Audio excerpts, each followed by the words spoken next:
Test, test. How about now? That's never happened to me before. I just always assume it works.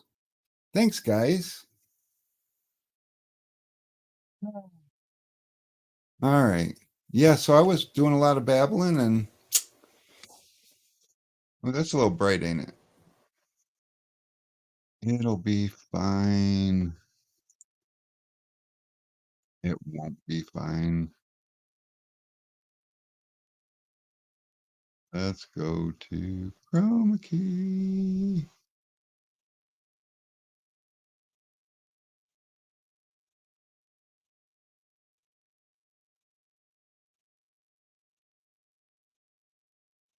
Oh, look, I got whiskers on me.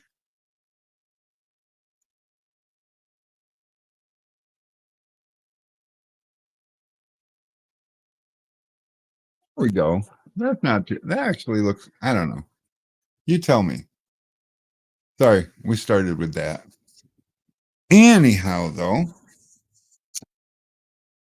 there is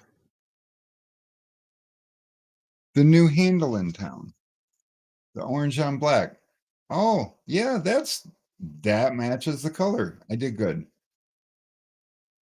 Chop chop looks good. Top chop looks good. Oh yeah, this chop. Yeah, got it.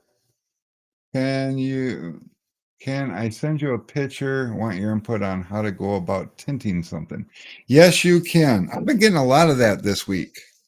I had a guy, he's like brand new to shrinking, and he brought me a picture of one of those semi trucks with, that curved back window that goes around the back corners. And I was like, dude, I would pass. But he's local.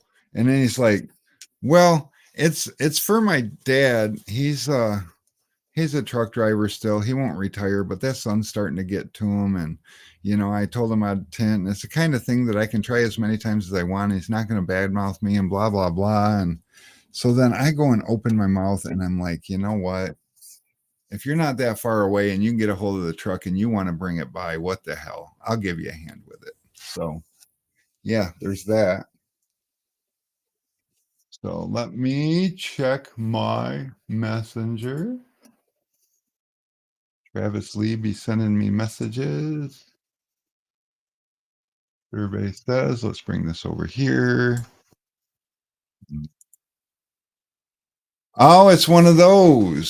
So you don't have a lot of options on this one, Travis. I'm going to say you're going to have to do one of two things. The easiest thing is going to be actually let's do this. We'll go ahead and share with the whole class. Does that sound good?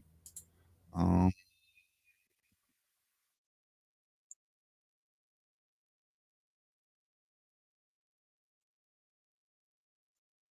See if everybody's got a ooh wait, back here. We'll share this window. We'll go to that window here. Open. There it is. So yeah, you got one of two options. They're going to be both kind of pricey for the customer, but one is going to be have a glass company come out and remove the window for you. You can put interior film on it. I don't recommend that because if ever is a problem down the road, the window will need to come back out to service the film. Not that there would be a problem down the road, but I like to hedge my bets on stuff like that. And the other option, which is still kind of pricey because exterior film is just kind of pricey. And guesses they broke it during the wall being built and didn't replace it with factory tinted. Oh, and that's the other thing too. I'm noticing it's yeah, black on the other windows, but this window isn't black. So that's a toughie because you're not going to match that. Um, there's a couple of options here. You could do black vinyl. You can do a I don't offer a black exterior, but if you can get a hold of a black exterior, there's that for an option. I'm not even 100% sure who does, but yeah, that's ugly as sin. Um, the other option though is going to be to they said black vinyl, but I feel like it would look terrible. It's for Buffalo Wild Wings. Um, so being it's for B dubs, what if so I like to solve problems. I like to think outside the box a little bit. And being for it's a B dubs and they could probably fold it into their advertising budget. How about just do something printed for them? A nice little display or something that you can cover it with vinyl and give the vinyl purpose. And that way, any kind of imperfectiveness, I mean, you should be able to clean that up and lay a nice piece of vinyl on that and make it look decent. And if you was going to do that, I would definitely caulk the edges, seal them in, so you don't have that curly corners over the years. But aside from that, um, I like the idea of having something printed. Measure it out. Typically, you could even do perf on it, but in the right lighting situations, you might be able to see that. But I don't know.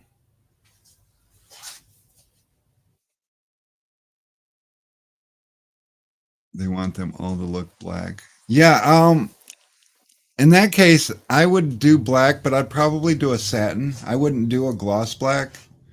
Do a satin or a matte. I'd probably go with satin because it's got a little bit of a sheen to it, but it's just flat enough that it'll help hide any imperfections that are in the vinyl on the install. And then, like I said, I would definitely caulk it. You want to seal those edges in because over time the edges are going to start folding up. It's just the nature of putting vinyl on glass. Probably use a nice cast vinyl. Calendared vinyl is going to crack over 3 4 years. So do a nice cast vinyl that's got a nice 7 year lifespan to it, and go with a satin. I think you'd be just fine, especially since the customer um, suggested it originally. And just let them know that it's not going to look like the tint. It'll be out of the corner. No, I don't think heat'll be an issue. The biggest issue with heat and black film is when you put it on the inside, a double pane glass, the heat will absorb into the black and getting the in between the glass super super hot, and so that's where the excessive pressure plus the heat of the window itself. This is going to be on the outside, so the in between the glass isn't going to um, get as hot. You'll be fine. But the other thing is, you know, the people that replace the window with a clear piece of glass, they probably should ought to have um, been made to replace it with the proper glass. That's just like if they put a hole in that brick wall next to the window and decided they're going to patch it with a piece of drywall. You just don't do that. But that's an accountability thing. You know, I if they don't want to hold the contractors accountable, then whatever. I'm a believer in if you have a problem, you take care of the problem that's yours. You don't pawn it off on somebody else. That's just not a thing. And you obviously know, dealing with me, that that's just how I am. I don't care. I ask people, what's more important than the customer that's about to give you money? And that would be the customer that's already given you money. It is if you can't take care of a customer after the sale, you're doomed to fail. Even if you last for years and years and years and you seem like you're doing fine, if you don't have customer service, you're a failure. It doesn't matter what you look like from the outside. It's integrity. Dealing with a little bit of that right now, and I don't want to talk about it, but there might be a product that will no longer brighten my shelves because, and it's a good product. I like the product.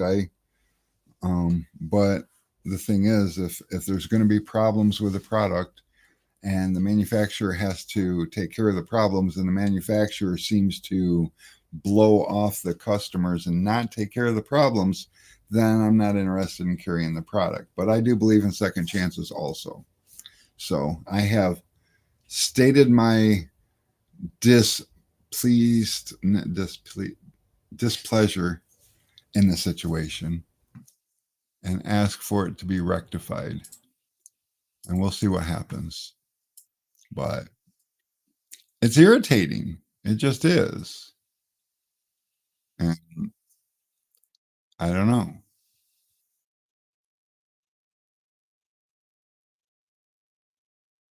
Uh,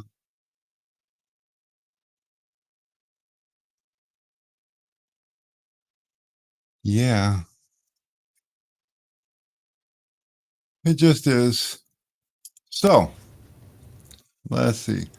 But did you guys see this though? Let me get a little closer. No, how come just a minute ago it was every bit as vibrant? But look at that black on orange. Over here on this side, it's like this edge is kind of like what it is. But over here it's just kind of washed out with the light, kind of like my hand. My hand's not that white. I'm actually pretty tan. So the lighting in here is quite intense. And it's washing out but these things, they're just fire. And they are on the website, and the picture on the website doesn't look great either. We are not photographers, definitely not videographers, definitely not a lot of things. I'm a window tinter, guys. I want to be a lot of things. I want to be a rock crawler. I want to be a carpenter, an architect. I even, lately I've developed a fascination with moving earth. Not the entire earth all at once, but scoops of it at a time, and moving, taking down trees and leveling ground, and I want to build things, and I don't know. Maybe I'm having a midlife crisis and I just don't want a sports car. I'm not sure. I'm just not sure. So yeah, there's that. Oh, stop sharing. I don't need to share that no more. Cool. So, what's new in everybody's world? Are you guys going to? That's another. I asked a question earlier. Nobody answered. Now I know why, because no audio. But how many people's going to the WFCT next week? Are we?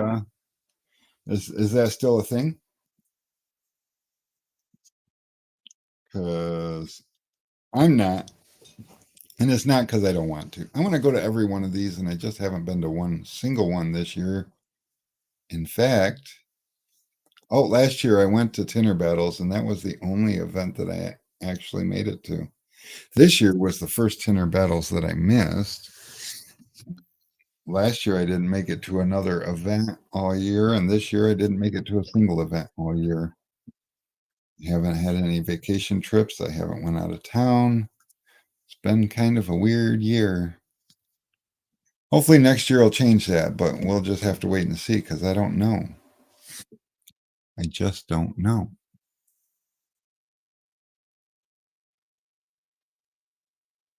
Has it been a weird year for anybody else? And is it weird that Labor Day is over with, and that means that we can pretty much count summertime out? Over the weekend we had a high of 59 on Saturday. 59. What the heck? And yes, it was chilly. I can't say that I enjoyed it. But I spent most of the day just dumbfounded about the fact that it was 59. Hmm. So, since summer kicked off, that was our coldest day. I mean, don't get me wrong, it's back up to it's 80 degrees right now, so That was just a little dip, but been super busy, but all small jobs. Yeah, it seems like for us it's similar. You know, people that normally would order, you know, say 4, 5, 6 rolls of film at a time have been ordering 2 to 3 half rolls, you know, and that makes it seem busier because they're still ordering more frequently. It's just that the money isn't there. And I get it. It's just a strange year, but it's a dip that we have to go through. You know, every 4 years we have one year. You know, it's an election year that dips down for whatever reason, and I never could wrap my head around why is it that people don't spend as much money during an election year, because the year after an election year they just resume life as normal. Doesn't matter who gets in office, people just pick up where they left off. So election year to me doesn't need to be difficult, but for whatever reason it is. And the other thing is that you know, last year we got hit pretty hard with inflation. You know, all that COVID stuff is catching up to the entire world. And uh, it's just this year was inevitable. It's going to happen. So the question is, can we hold on? Can we be there next summer? And I think next summer's it's not going to be back to normal because I mean honestly, since COVID, you know, 4 years ago, we don't know what normal is anymore. You know, because we had the shutdowns and then we had the free money and then we had the riding high and then we had the huge inflation and then we had the election year. So all that happened, and like what is normal? This is over the course of 4 years, you know, so that's as far back as most of us look to see what normal looks like. And none of that was normal, guys. So I think if we could just get back to some kind of sustainability, and definitely normal isn't going to be the numbers that we used to do, and not because they're not enough or they're too much, but because the numbers we used to do used to help our lives the way that we got used to them. And that's not enough anymore with inflation the way it is. So adjustments have to be made, and we'll see. So it is what it is, but all I can say is we just need to keep our heads high and keep moving forward as if everything is the way it is for a reason. Yeah, I don't know. I can't wait until we get to next year, providing you know I'm one of the ones that stays in business. And if not, I'll go get a job. There's people out there smarter than me that will keep their business afloat. I'm pretty sure I'll keep mine afloat, but nothing's guaranteed. And you know, I keep seeing this one saying that just really, and maybe it's because of all the people around me that's died recently. But it says that time is the only currency in which you'll never know what your balance is. And that's true. So wasting time, what does that look like? You know, a lot of people think wasting time is sitting around and procrastinating and not doing anything. But you know, one thing that I've learned is complaining is wasting time. It takes time to complain. Worrying is wasting time. It takes time to worry. You know, even if you are doing what you need to do while you're worrying, trust me, worrying's slowing down your productivity and you're wasting time. It just is. You know, so what I read somewhere is that our real purpose on earth is to be of maximum service to God and the people around us. And to be of maximum service, that's that's a good use of time. You know, if you can help somebody, that's a big deal. I wish my glasses would stay up on my nose. What do you guys think about these glasses? I don't wear these too often. These are my computer glasses, and I like them. They're a year and a half old and ain't got a scuff on them because they always sit up here in the case, and I never switch to them. But I think they fit my face a lot better. These glasses here are the ones that I wear on a regular basis, and I don't like them so much. And yeah, and they got glare in them, even though I paid for the glare-free stuff, which is funny because these ones, they don't seem to have, oh, they do have a little bit of glare in them. I don't know. Maybe the stuff ain't as good as it used to be. Or maybe I just don't have somebody without non-glare lenses to compare to. When Brittany used to be on Tool Talk with me, I could look at her and she didn't have the non-glare lenses, and boy, that's it just glowed on her end. So then I felt really good about mine. And glad I spent the extra money. But it's been a long time since I've had somebody with glasses to look at them in front of a computer screen to see the world just shining back at you, or well, the computer shining back at you. So there is that.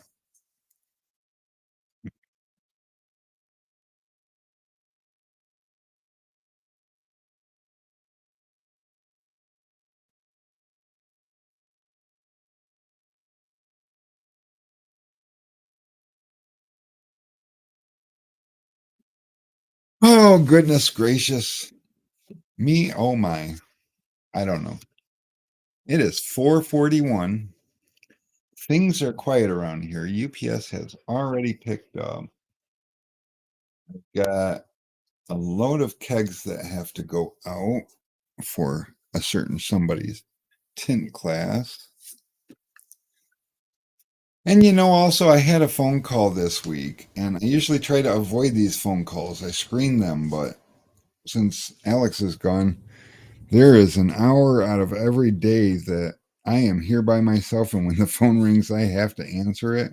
And this particular person got me on the phone, and he wanted to tell me about everything that everybody is doing wrong. And I'm like, dude, I don't need the drama. And he's like, man, it's not drama.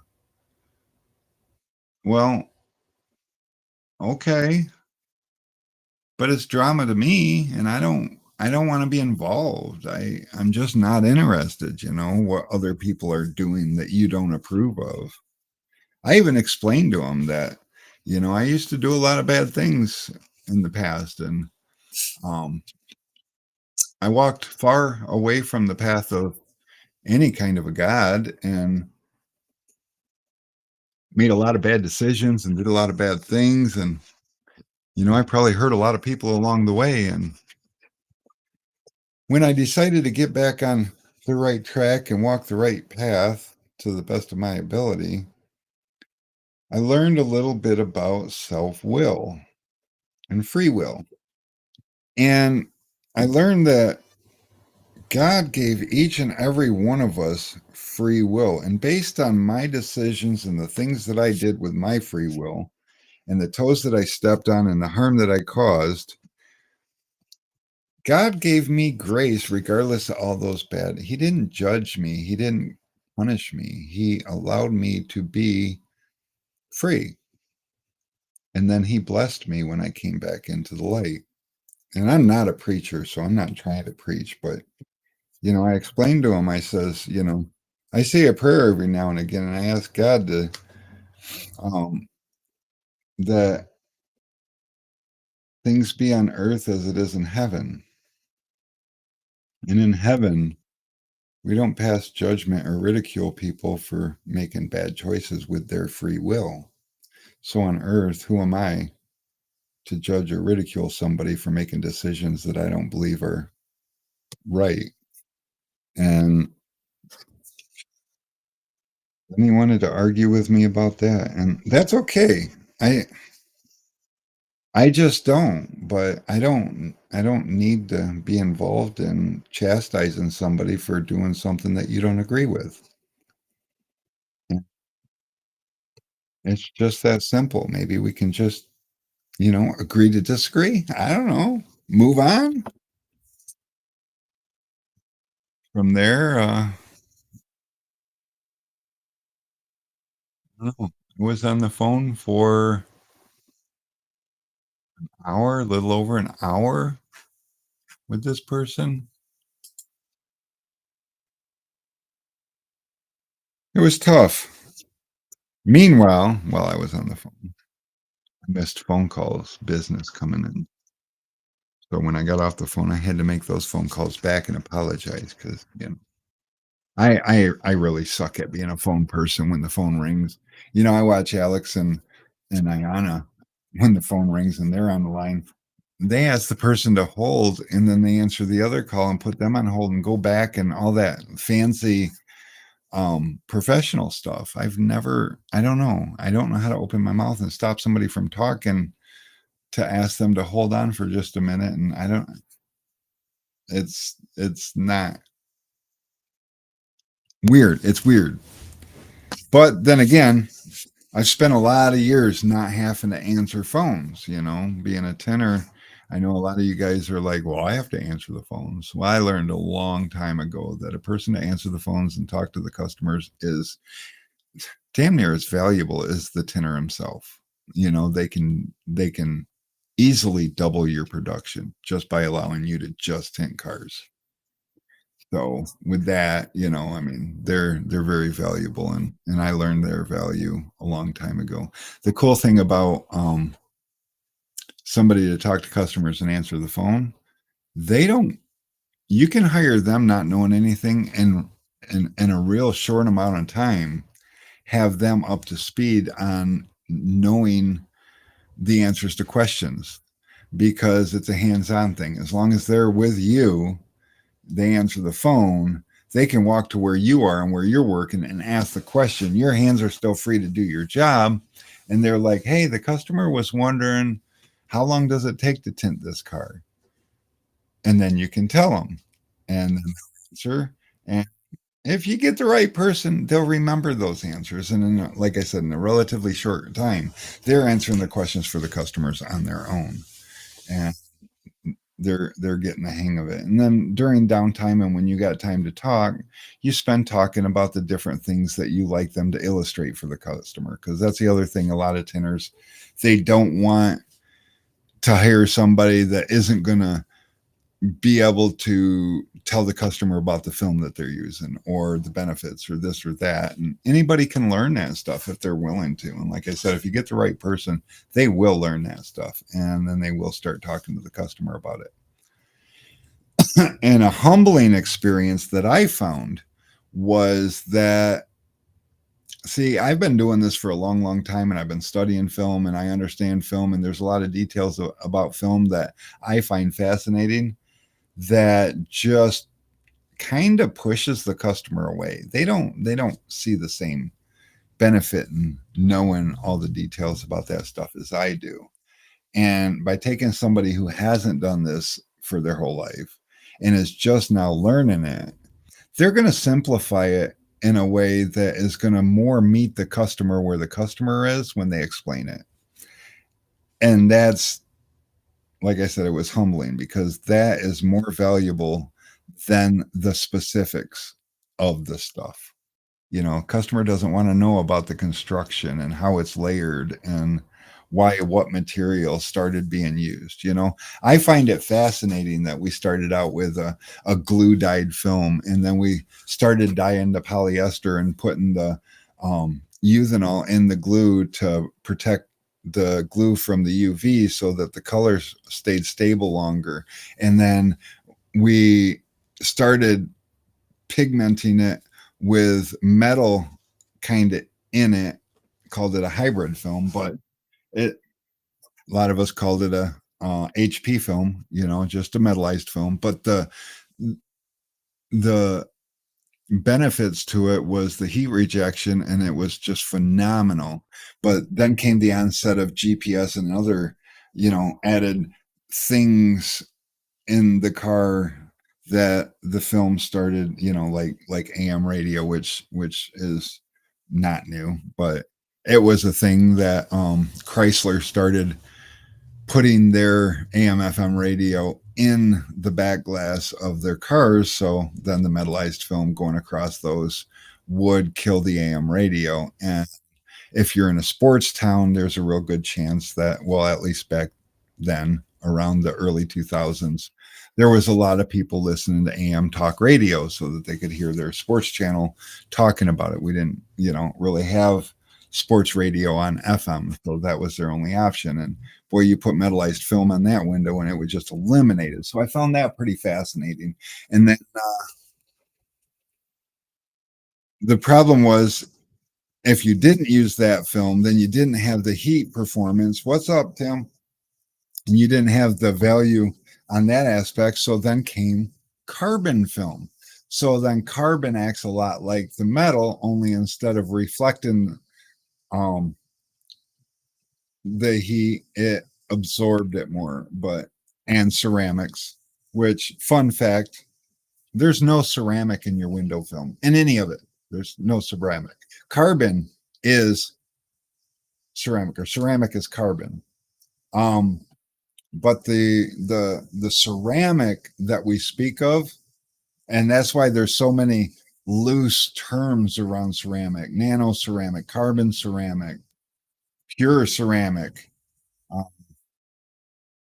But realistically, ceramic is carbon, and carbon is, I guess, therefore technically ceramic. Now, if you look at the Helios lineup, I have carbon and I have ceramic, because I'm not trying to fool you into thinking that you're putting ceramic on a customer's car when the customer wants ceramic because of the ultra high heat rejection.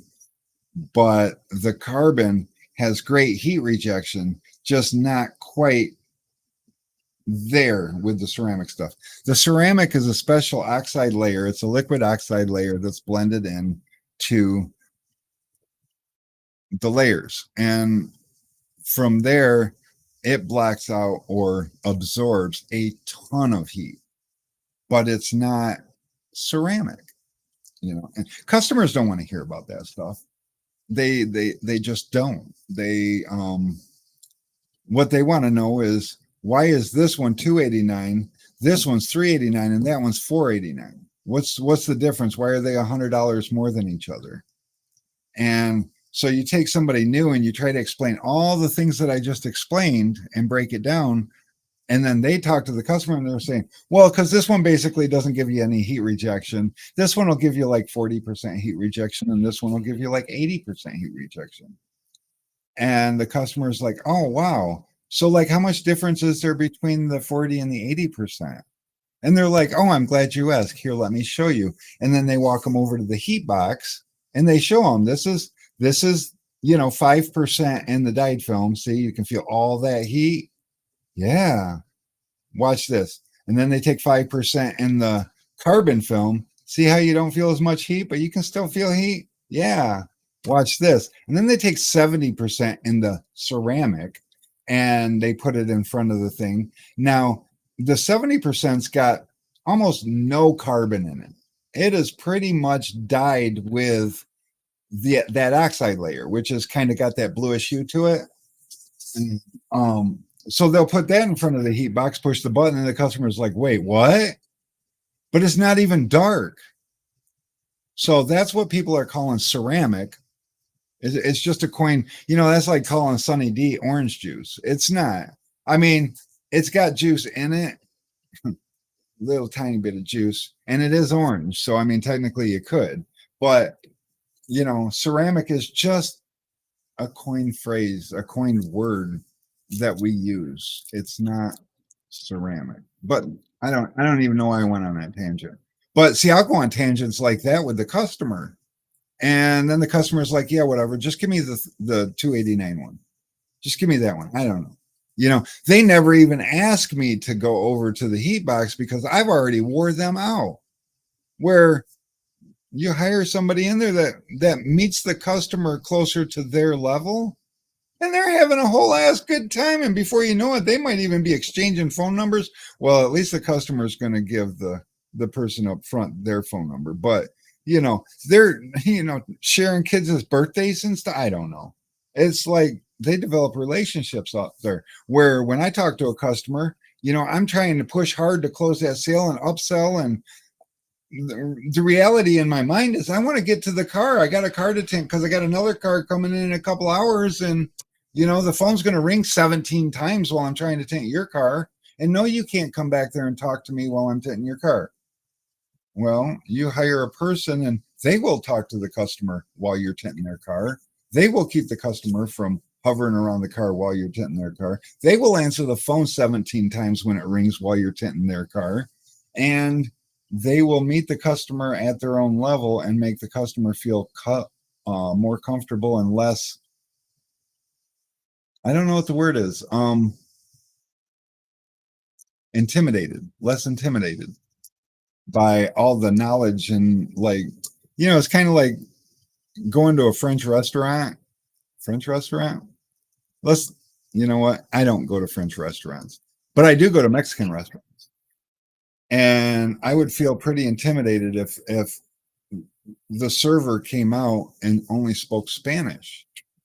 Now, I like authentic restaurants, and a lot of the servers, they don't speak really good English, but I can tell you the cooks don't speak English and the bus help doesn't speak English, but they make sure that their servers, wait staff speaks English. Why? So they can meet me at my level. It's important for me to feel comfortable and want to come back, so I'm getting text messages that I think I'm supposed to answer.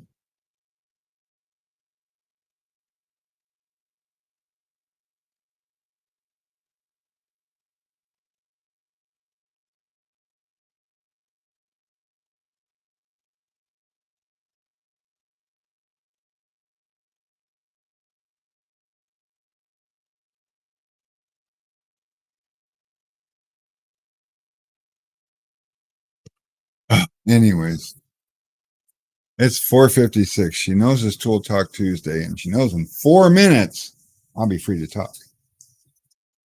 But she's at the pharmacy picking up my prescriptions. So I suppose. And the pharmacy is kind of jacked up. Rite Aids are out of business or going out of business, and all the customers are going over to Walgreens. And I used to use a mom and pop's um, pharmacy, except for the one medication that my doctor wanted me to take. That pharmacy strung me along for 3 months, saying that I just need to call back and they'll try, but they didn't have any of that medication, and the manufacturer wasn't allowing them to order it. Just need to call back and check again next week and next week and next week. And then finally, um, saw the doctor, and the doctor's like, I really want you to take this, and I don't understand why the pharmacy can't get it. And I was at Walgreens picking up a prescription for Mary, and I just asked him, I'm like, do you guys carry Rybelsus? And they're like, yeah. I'm like, do you have, and I forget what milligrams, but do you have these in stock? And she's like, let me check. She's like, yeah. I'm like, can you call over to my other pharmacy and get that prescription so that you could fill mine for me? And I just switched pharmacies. And I hate to do that because I really like to support the smaller businesses. I'm not trying to support the big conglomerates, because the big conglomerates, they get too big and they end up going out of business anyways. I mean, look at Builder Square. Look at, I don't know if you remember that, but look at Kmart. Look at TGNY. Look at A&P, Farmer Jack. All these big stores that grow up and balloon and then poof, they're gone. They get swallowed up by the universe. So supporting those don't really do you a ton of good. And I don't know, don't make me feel any better about what I did for that store. But if I can help a mom and pop store make it to retirement, that makes me feel good. You know,